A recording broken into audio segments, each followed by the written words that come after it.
За неколку години на Македонија нема да и останат лекари ни за лек. Млади, но и средовечни лекари и друг медицински персонал масовно ја напушта државата. Само во Штип, за кратко време од вкупно 5 лекари во брзата помош, 4 ја напуштија државата. Исто е во сите здравствени институции. Изминативе години младиот медицински кадар беше заборавен од држава. Лошите политики придонесоа младите да ја напуштаат земјата. Здравството беше клекнало на колена, наследивме руинирани болници и големи долгови.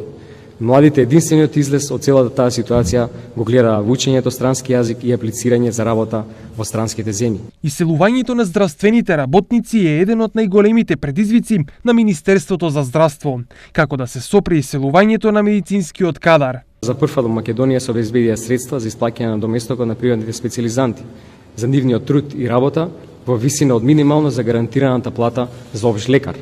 Веќе почна исплатите за околу 200 специјализанти од овој месец, дополнително ќе бидат исплатени уште 92 кои беа запишани на специјализација со јанарскиот конкурс годинава.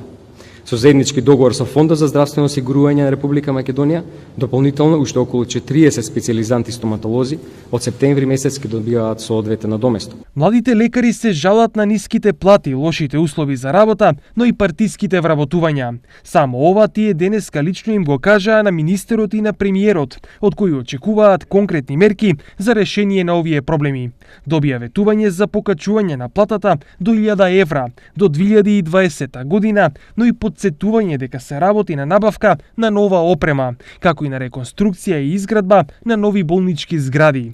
Колку ова ќе помогне за лекарите и медицинските сестри да се задржат во државата е прашање, зашто добар дел од нив веќе се во процедура за заминување.